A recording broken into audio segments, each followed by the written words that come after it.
ಟಗರು ಇದ್ದ ಹಾಗೆ. ಜಮೀರ್ ಅಹ್ಮದ್. ಮುಖ್ಯಮಂತ್ರಿ ಸಿದ್ದರಾಮಯ್ಯ ಟಗರ್ ಇದ್ದ ಹಾಗೆ, ಯಾವಾಗಲೂ ಅದು ಗೊಮ್ಮುತ್ತೆ ಎಂದು ವಸತಿ ಸಚಿವ ಜಮೀರ್ ಅಹ್ಮದ್ ಹೇಳಿದರು.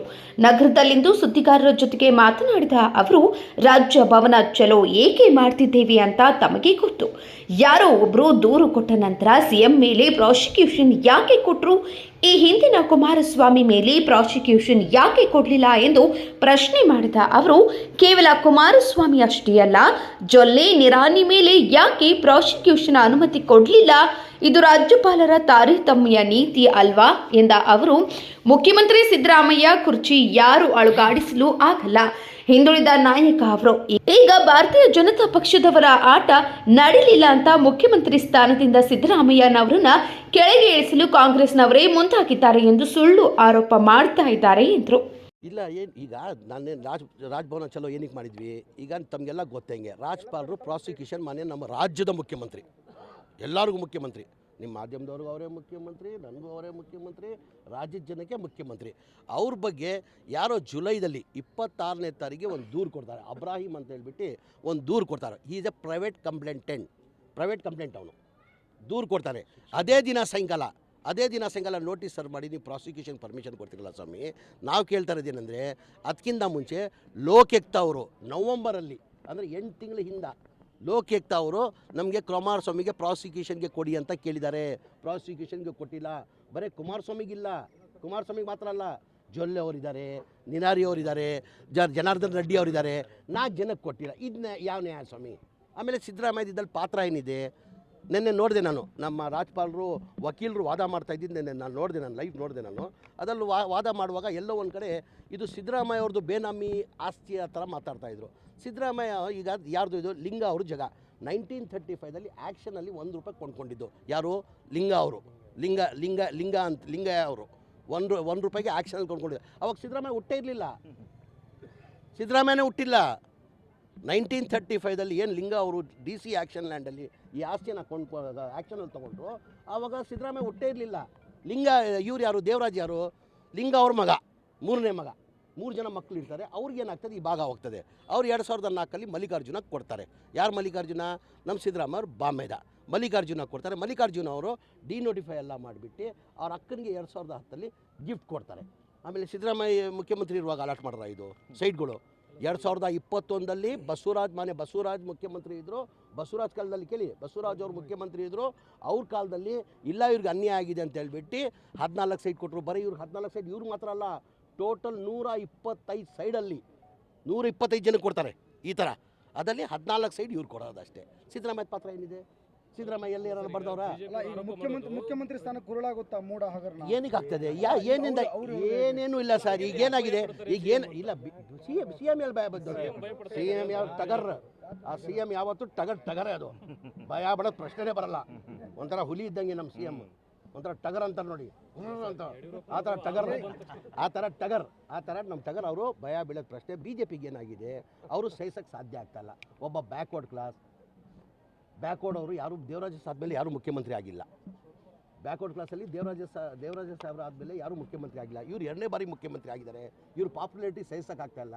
ಸಿದ್ದರಾಮಯ್ಯಂಗೆ ಏನಾದ್ರು ತೊಂದರೆ ಕೊಟ್ಟರೆ ಕಾಂಗ್ರೆಸ್ ತೆಗಿಬೋದು ಅಂತ ಅವ್ರ ಹಿನ್ನೆಲೆಯಲ್ಲಿ ಯಾವ ಕಾರಣಕ್ಕೆ ಸಿದ್ದರಾಮಯ್ಯ ಜೊತೆ ಹೈಕಮಾಂಡ್ ಇದ್ದಾರೆ, ಎಲ್ಲ MLAಗಳು ಇದ್ದಾರೆ, ಎಲ್ಲ ಎಲ್ಲರಿಗಿಂತ ಹೆಚ್ಚಾಗಿ ರಾಜ್ಯದ ಜನ ಇದ್ದಾರೆ. 7 ಕೋಟಿ ಜನ ಸಿದ್ದರಾಮಯ್ಯ ಜೊತೆ ಇದ್ದಾರೆ. ಅವ್ರು ಸಿದ್ದರಾಮಯ್ಯ ಅವ್ರಿಗೆ ಏನು ಮಾಡೋಕ್ಕಾಗಲ್ಲ ಸರ್. ಅದೇ ಹೇಳ್ತಲ್ಲ, ಅವ್ರಿಗೆ ಎಲ್ಲ ಹೊಟ್ಟೆ ಕಿಚ್ಚು, ಹೊಟ್ಟೆ ಉರಿ. ಅವ್ರ ಪಾಪ್ಯುಲಾರಿಟಿ ಸೇರ್ಸೋಕ್ಕಾಗ್ತಾಯಿಲ್ಲ. ಈಗ ನಿಂತ್ಕೊಂಡ್ರೆ ಯಾರನ್ನ ನೋಡಿ, ನಾನು ನೋಡಿದ್ದೀನಿ. ನಾನು ಭಾಳಷ್ಟು ಜನಕ್ಕೆ ನೋಡಿದ್ದೀನಿ. ನಾನು ಲೀಡರ್ಗಳು ಎಷ್ಟು ಕೇಳಬಾರ್ದು. ಎಲ್ಲರಿಗೂ ಎಲ್ಲ ರಾಜಕಾರಣಿಗಳು, BJP ಇರಲಿ, JDS ಇರಲಿ, ಈಗ ಸಿದ್ದರಾಮಯ್ಯ ಇಲ್ಲಿ ಬಂದು ನಿಂತ್ಕೊಳ್ಳಿ, 1000 ಜನ ಬರ್ತಾರೆ. ಬೇರೆಯವ್ರ ದುಡ್ಡೆಲ್ಲ ವೆಹಿಕಲ್ ಮಾಡಿ, ದುಡ್ಡು ಖರ್ಚು ಮಾಡಿ ಜನ ಸೇರಿಸ್ಬೇಕು. ಸಿದ್ದರಾಮಯ್ಯ ನಮ್ಮ ನಾಯಕ ಸಿದ್ದರಾಮಯ್ಯ ಅವರು ಹೈಕಮಾಂಡ್ ನೇರವಾಗಿ ಹೇಳಿದ್ದಾರೆ. ಹೈಕಮಾಂಡ್ ನಾವು ನಿಮ್ಮ ಜೊತೆ ಇದ್ದೀವಿ ಅಂತ ಹೇಳಿದ್ದಾರೆ. ನಾವೆಲ್ಲ MLAಗಳು, ಎಲ್ಲ ನಮ್ಮ ಲೀಡರ್ಸ್ಗಳು, ಆಮೇಲೆ ಎಲ್ಲಕ್ಕಿಂತ ಹೆಚ್ಚಾಗಿ ರಾಜ್ಯದ ಜನ ಅವ್ರ ಜೊತೆ ಇದ್ದಾರೆ. ಸಿದ್ದರಾಮಯ್ಯ ಅವ್ರಿಗೆ ಅವ್ರು ಏನು ಸರ್ ದಾಖಲೆ ಮೂಢ ಹಗರಣ ದಾಖಲೆ ಬಿಡುಗಡೆ ಮಾಡಿದ್ದೆ ಕಾಂಗ್ರೆಸ್ನವರು ಅಂತ BJP ಅವ್ರು ಏನು ಹೇಳ್ತಿ? ಈಗ ಸತ್ಯ ಅವ್ರು ಏನಾಗಿದೆ? ಈಗ ಗೊತ್ತಾಗಿದೆ ಇದಲ್ಲಿ ಏನಿಲ್ಲ ಅಂತ. ಈಗ ನಮ್ಮೆಲ್ಲ ಗೂಬೆ ಕೂಡಿಸ್ತವ್ರೆ. ಈಗ ಅವ್ರಿಗೆ ಗೊತ್ತಾಗ್ಬಿಟ್ಟಿದೆ. ಈಗ ನಿನ್ನೆ 3-4 ದಿನದಿಂದ ಕೋರ್ಟಲ್ಲಿ, ಹೈಕೋರ್ಟಲ್ಲಿ ಏನು ನಡೀತಾ ಇದೆ ವಾದ ವಿವಾದ, ಅದೆಲ್ಲ ಅವ್ರಿಗೆ ಗೊತ್ತಾಗ್ಬಿಟ್ಟಿದೆ. ಅವ್ರಿಗೆ ಗೊತ್ತಾಗ್ಬಿಟ್ಟಿದೆ ಎಲ್ಲ ಒಂದು ಕಡೆ ಇದ್ದಲ್ಲಿ ಏನು ಸಿಕ್ಕಲ್ಲ ಅಂತ ಈಗ ನಮ್ಮ ಮೇಲೆ ಗುಬ್ಬೆ ಕುಡ್ಸ ಕೊಟ್ಟವ್ರೆ. ಸರ್ ದರ್ಶನ ಕಾರ್ಯಕ್ರಮ ಇದೆ ರೀ. 2015, 16, 17, 18 ಮನೆಗಳು ಸ್ಯಾಂಕ್ಷನ್ ಆಗಿರೋದು. ಮನೆಗಳು ಸ್ವಲ್ಪ ಡೌನ್ ಮಾಡಿ. ಮನೆಗಳು ಸ್ಯಾಂಕ್ಷನ್ ಮಾನ್ಯ ಸಿದ್ದರಾಮಯ್ಯ ಹಿಂದಿನ ಸರ್ಕಾರದಲ್ಲಿ ಮೈಕ್ ಬಾಯ್ ಮಾಡಕ್ಕೆ ಹೇಳೋ ಮಾನ್ಯ ಸಿದ್ದರಾಮಯ್ಯ ಹಿಂದಿನ ಸರ್ಕಾರದಲ್ಲಿ ಮಾನ್ಯ ಸಿದ್ದರಾಮಯ್ಯ ಅವರು ಮುಖ್ಯಮಂತ್ರಿ ಇರುವಾಗ 15, 16, 17, 17, 18 ಸ್ಯಾಂಕ್ಷನ್ ಆಗಿರೋದು ಮನೆಗಳು. ಸ್ಲಮ್ ಬೋರ್ಡ್ 1,80,253 ಮನೆ ಸ್ಲಮ್ ಬೋರ್ಡಲ್ಲಿ. ರಾಜೀವ್ ಗಾಂಧಿದಲ್ಲಿ 55,660 ಮನೆಗಳು ಸ್ಯಾಂಕ್ಷನ್ ಆಗಿದೆ. ಅಂದರೆ ಒಟ್ಟಾಗಿ 2,30,000 ಮನೆಗಳು ಆ ಟೈಮಲ್ಲಿ ಸ್ಯಾಂಕ್ಷನ್ ಆಗಿದ್ದು. ಅದು ಬಿಟ್ಟು ULB ಸ್ಕೀಮ್ ಅಂತ ಇದೆ, ನಮ್ಮ ಬಸವ ಅಂಬೇಡ್ಕರ್, ಅದು ಅವರೇ ಮನೆ ಕಟ್ಕೊಳ್ಳೋದು. ಸಿದ್ದರಾಮಯ್ಯ ಸರ್ಕಾರ ಹಿಂದಿನ ಸರ್ಕಾರದಲ್ಲಿ 2015 ಹಿಡ್ಕೊಂಡು 2018ವರೆಗೂ 14,53,000 ಮನೆಗಳು ಕೊಟ್ಟರು. ಎಷ್ಟು? 14,50,000 ಅವರೇ ಮನೆಗಳು ಕೊಟ್ಕೊಳ್ಳೋದು. ಸ್ವತಃ 1,20,000 ನಾವು ಕೊಡ್ತೀವಿ, ಅವರೇ ಕಟ್ಕೊಳ್ಳೋದು ಕೊಟ್ಟರು. ಇದು ಬಿಟ್ಟು ಸ್ಲಮ್ ಬೋರ್ಡ್ದು ಮತ್ತು ರಾಜೀವ್ ಗಾಂಧಿದು 2,30,000 ಮನೆಗೆ ಒಂದು ಮನೆಯೂ ಕೊಡೋಕ್ಕೆ ಸಾಧ್ಯ ಆಗಿಲ್ಲ. ಕಾರಣ ಅಂದರೆ BJP ಸರ್ಕಾರ, ಸಮ್ಮಿಶ್ರ ಸರ್ಕಾರದಲ್ಲಿ ಒಂದು ಮನೆಯೂ ಸ್ಯಾಂಕ್ಷನ್ ಮಾಡಿಲ್ಲ, ಒಂದು ಮನೆಯೂ ಕೊಡೋಕ್ಕೆ ಸಾಧ್ಯ ಆಗಿಲ್ಲ. ಕಾರಣ ಏನಂದರೆ ಒಂದು ಮನೆ ಕಟ್ಟಬೇಕಾದ್ರೆ 7.5 ಲಕ್ಷ ರೂಪಾಯಿ ಆಗ್ತದೆ. ಕೇಂದ್ರ ಸರ್ಕಾರದಿಂದ ಪ್ರಧಾನ ಮಂತ್ರಿ ಆವಾಸ್ ಯೋಜನೆ ಅಂತ ಹೇಳ್ಬಿಟ್ಟು 1.5 ಲಕ್ಷ ಕೊಡ್ತಾರೆ. ಇದಕ್ಕೆ GST ಹಾಕಿ 7.5 ಲಕ್ಷ ಕಾಸ್ಟ್ ಎದಕ್ಕೆ ಆಗ್ತಾಯಿದೆ? 18% GST ಹಾಕಿ 1,38,000 ಹಿಂದೆಯಿಂದ ವಾಪಸ್ ತೊಗೊಳ್ತವ್ರೆ. ನಾಮಕೆ ವ್ಯವಸ್ಥೆ ಕೊಡ್ತವ್ರೆ. ಪ್ರಧಾನ ಮಂತ್ರಿ ಆವಾಸ್ ಯೋಜನೆ ಅಂತ ಹೇಳ್ಬಿಟ್ಟು 1.5 ಲಕ್ಷ ಕೊಡ್ತವ್ರೆ. ಬಡವ್ರ ಹಿಂದೆಯಿಂದ ಏನು ಮಾಡ್ತವ್ರೆ? 1,38,000 ರೂಪಾಯಿ ವಾಪಸ್ ತೊಗೊಳ್ತಾರೆ. ಆ ಕಾರಣಕ್ಕೆ ಮನೆಗಳು ಕಟ್ಟಕ್ಕೆ ಸಾಧ್ಯ ಆಗಲಿಲ್ಲ. ಬೆನಿಫಿಷರಿ 4.5 ಲಕ್ಷ ಎಲ್ಲಿಂದ ಕೊಡೋಕ್ಕೆ ಸಾಧ್ಯ?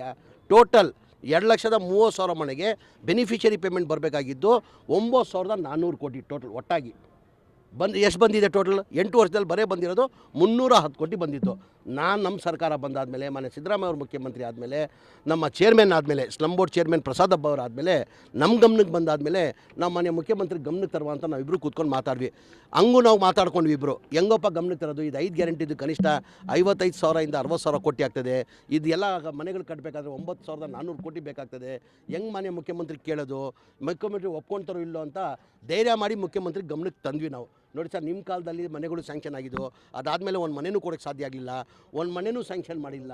ಈ ಮನೆಗಳು ಬಡವರು 4.5 ಲಕ್ಷ ಕೊಡೋಕ್ಕೆ ಸಾಧ್ಯ ಆಗಲ್ಲ ಸರ್. ನಾವು ಸರ್ಕಾರ ವತಿಯಿಂದನೇ ಕೊಡಬೇಕಾಗ್ತದೆ. ಅವ್ರು ಬೀದಿಯಲ್ಲಿದ್ದಾರೆ ಸರ್ ಅಂತ ನಾವು ಗಮನಕ್ಕೆ ತಂದಾದಮೇಲೆ ಮಾನ್ಯ ಮುಖ್ಯಮಂತ್ರಿ 2-3 ಮೀಟಿಂಗ್ ಮಾಡಿ ಅವ್ರು ಬಡವ್ರ ಬಗ್ಗೆ ಕಾಲೇಜ್ ಇದ್ದಿದ್ದ ಕಾರಣಕ್ಕೆ, ಇಲ್ಲ ಕಣ ನೀವು ಹೇಳ್ತಾರ ಸತ್ಯ ಇದು, ಈ ಬಡವ್ರ ಮನೆಗಳು ಕೊಡಬೇಕು, ನಾನೇ ಸರ್ಕಾರ ವತಿಯಿಂದ ಕೊಡ್ತೀನಿ ಅಂತ ಹೇಳ್ಬಿಟ್ಟು ಜನವರಿಯಲ್ಲಿ ಕ್ಯಾಬಿನೆಟಲ್ಲಿ ತಂದು ಅಪ್ರೂವ್ ಮಾಡಿ 500 ಕೋಟಿಯನ್ನು ಫೆಬ್ರವರಿಯಲ್ಲಿ ಬಿಡುಗಡೆ ಮಾಡಿದ ಕಾರಣಕ್ಕೆ 36,769 ಮನೆಗಳು ಕೊಟ್ವಿ. ಏನಕ್ಕೆ BJP ಅವ್ರು ಕೊಡೋಕ್ಕೆ ಸಾಧ್ಯ ಆಗಲಿಲ್ಲ? ಏನಕ್ಕೆ ಕುಮಾರಸ್ವಾಮಿ ಅವ್ರು ಕೊಡೋಕ್ಕೆ ಸಾಧ್ಯ ಆಗಲಿಲ್ಲ? BJP ಸರ್ಕಾರ 4 ವರ್ಷ ಇದ್ದರು, ಸಮ್ಮಿಶ್ರ ಸರ್ಕಾರ ಆಯಿತು. ಬರೇ ಬಡವ್ರ ಬಗ್ಗೆ ಕಾಲೇಜಿಗೆ ಕಾಂಗ್ರೆಸ್ ಅವ್ರಿಗೆ ಮತ್ತು ಸಿದ್ದರಾಮಯ್ಯಗೆ ಇರೋದಾ? ಇವ್ರು ಕಾಲೇಜ್ ಇರಲಿಲ್ಲ ಬಡವ್ರ ಬಗ್ಗೆ. ಅದು ಗ್ಯಾರಂಟಿದಲ್ಲೂ 55-60,000 ಕೋಟಿದಲ್ಲಿ ಗ್ಯಾರಂಟಿದಲ್ಲೂ ಇಷ್ಟು ಕೊಡ್ತಾರೆ ಅಂತ ನಮಗೂ ನಂಬಿಕೆ ಇರಲಿಲ್ಲ. ಚೇರ್ಮನ್ರಿಗೂ ಆ ಪ್ರಸಾದ್ ಹಬ್ಬ ಅವ್ರಿಗೂ ನಂಬಿಕೆ ಇರಲಿಲ್ಲ. ಅಂದರೆ ಅವ್ರು ಬಡವ್ರ ಬಗ್ಗೆ ಕಾಲೇಜ್ ಇದ್ದಿದ್ದ ಕಾರಣಕ್ಕೆ ತಂದು ನಾನು ಕೊಡ್ತೀನಿ ಅಂತ ಹೇಳ್ಬಿಟ್ಟು ನಮಗೆ ಸೂಚನೆ ಕೊಟ್ಟವ್ರು ಇಬ್ಬರಿಗೆ.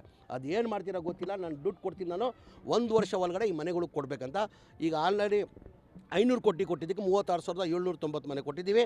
ಈ ಬರೋ ತಿಂಗಳಲ್ಲಿ 38,000 ಚಿಲ್ಲರೆ ಮನೆಗಳು ತಿರ್ಗಾ ಕೊಡ್ತೀವಿ. 1 ವರ್ಷದಲ್ಲಿ ನಾವು ಮನೆಗಳು ಕೊಡ್ತೀವಿ. ಅದ್ರ ಜೊತೆಯಲ್ಲಿ ಏನು ಮಾಡ್ತಾಯಿದ್ವಿ, ಈ ಅನ್ಕಂಪ್ಲೀಟ್ ಮನೆಗಳು ಈ ವರ್ಷ ಕಂಪ್ಲೀಟ್ ಮಾಡ್ತೀವಿ. ಅನ್ಕಂಪ್ಲೀಟ್ ಮನೆಗಳು 2,30,000 ಒಟ್ಟಾಗಿ ಈ ವರ್ಷ ಏನಾರ ಪ್ರಯತ್ನ ಮಾಡಿ ಬರೋ ಬಜೆಟ್ ಒಳಗಡೆ ಕೊಡ್ತೀವಿ. ಅದಾದಮೇಲೆ ನಾವು ಎಲ್ಲ ಸರ್ವೆ ಮಾಡ್ತಾಯಿದ್ವಿ. ಯಾರು ಮನೆ ಇಲ್ಲ, ಯಾರು ಸೈಡ್ಲೆಸ್, ಎಲ್ಲರಿಗೂ ಒಂದೇ ಸಮ ಮಾಡ್ತೀವಿ ಅಂತ ಹೇಳೋಕ್ಕೆ ಸಾಧ್ಯ ಆಗಲ್ಲ. ಎಲ್ಲರಿಗೂ ಒಂದೇ ಸತಿ ಕೊಟ್ಬಿಡ್ತೀವಿ ಅಂತ ಹೇಳೋಕ್ಕಾಗಲ್ಲ. ನಾವು ಸರ್ವೆ ಮಾಡಿದ್ದೀವಿ, ಎಲ್ಲೆಲ್ಲಿ ಮನೆ ಯಾವ್ಯಾವ ತಾಲೂಕಲ್ಲಿ ಎಷ್ಟು ಮನೆಗಳು ಆಗುತ್ತೆ ಅಂತ ಎಲ್ಲ ನಮ್ಮ ಥರ ಡಾಟಾ ಇದೆ, ಸರ್ವೆ ಮಾಡ್ತೀವಿ. ಆ ಸರ್ವೆ ಪ್ರಕಾರ ನಾವು ಬರೋ ವರ್ಷದಿಂದ ಮನೆಗಳು ಕೊಡೋದು ಶುರು ಮಾಡ್ತೀವಿ ನಾವು. Thank you sir. ಈಗ ರಾಜಭವನ ಚಲೋ ಮಾಡಿದ್ರು ಕಾಂಗ್ರೆಸ್ನವರು. ನನಗದು ಸಂಬಂಧ ಇಲ್ಲ.